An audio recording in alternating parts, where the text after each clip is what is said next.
I am about to complete the last petal of this round. I have done 4 of my double crochets.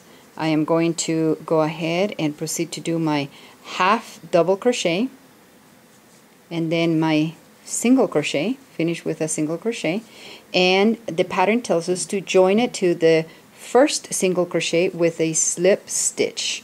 So I'm going to join it. We're going to start round 5. Chain 3, 1, 2, and 3, and we're going to create a single crochet between the double crochets of the prior round. So here are my double crochets, 1, 2, 3, 4. I am going to come from behind between the 2 double crochets and create my single crochet there. Okay, let's do it again. 1, 2, 3, 4, 5 chains.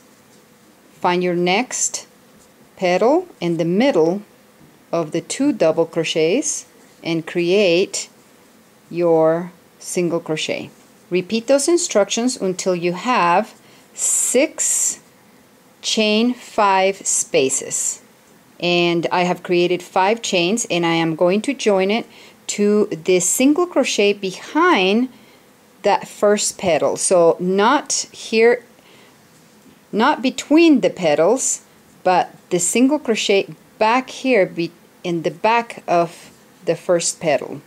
And I'm going to join with a slip stitch. I'm going to show you how your flower should look. This is the front and this is the back. You have chain spaces. Here are your chain spaces that you just created. We are going to go ahead now and work on round 6.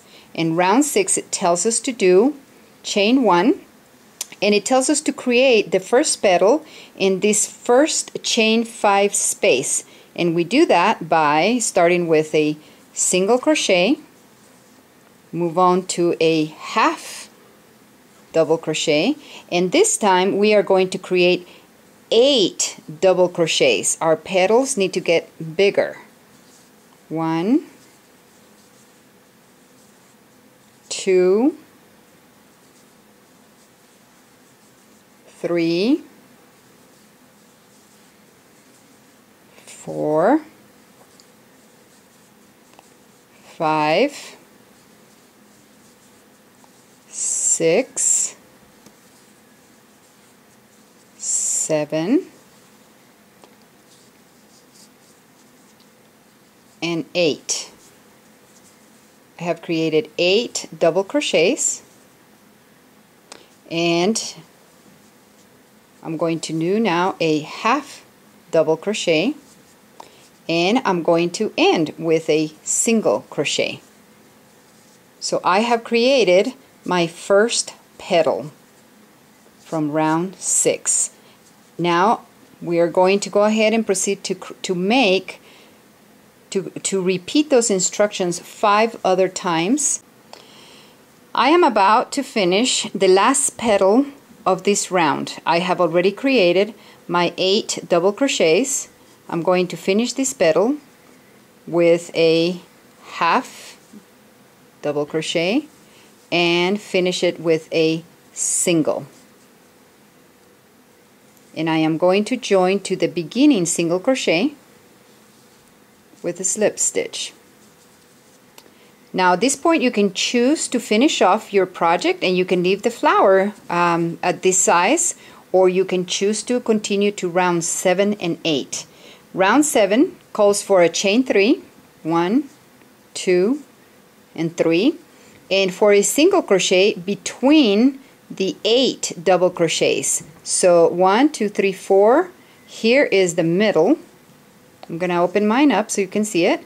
I'm going to insert the hook from the back around that chain, bring it up, and do my single crochet. Now the pattern tells us that we need to do chain 6.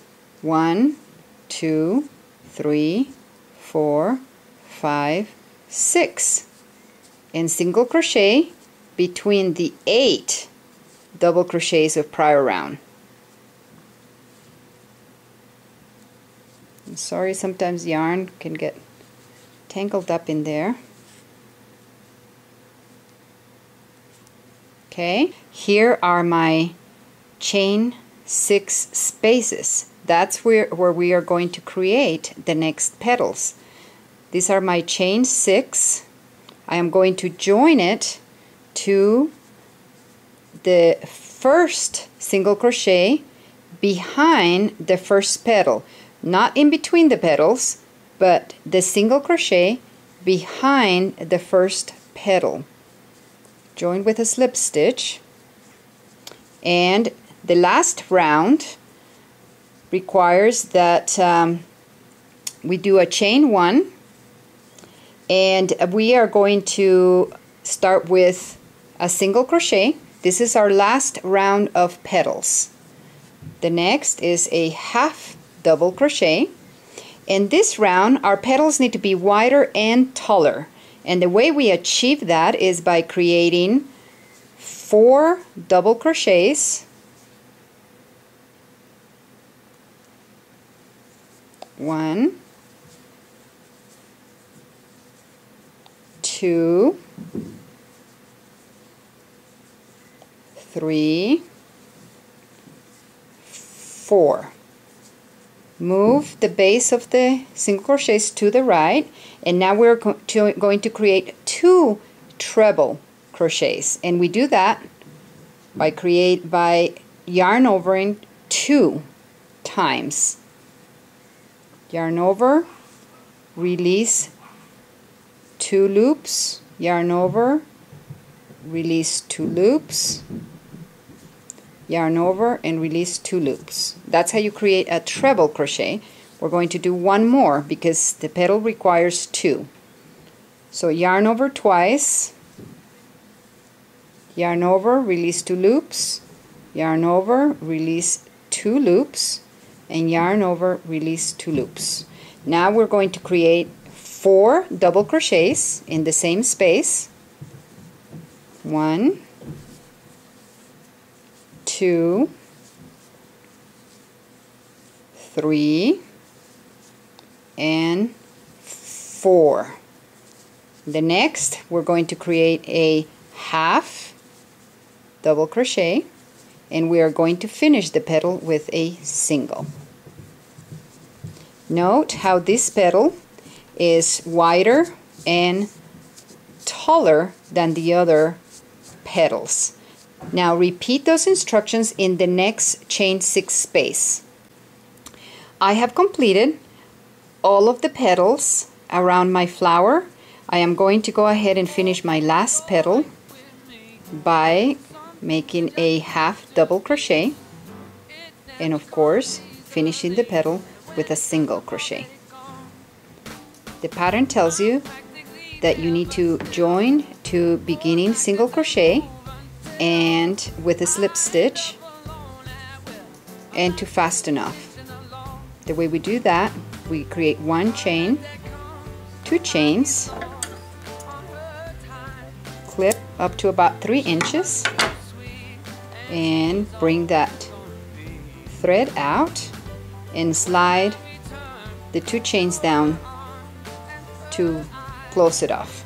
You can weave this small piece of yarn in the back to hide where it is that you join your flower, and I love to use these brads. They create very cute centerpieces. Basically all I did is I put it in the center, and then through the back you can go ahead and open your brad. I found it at a scrapbook store, and now you have completed a gardenia. You can find our gardenia pattern along with these other beautiful crochet flowers in our idea book number 4, Crochet Candy Embellishments for Baby Hats and Blankets. Thank you for taking our tutorial. I hope that you will enjoy creating these beautiful crochet flowers. These ideas, along with others, you will find on our website, abbysbabies.com. Thank you and good luck.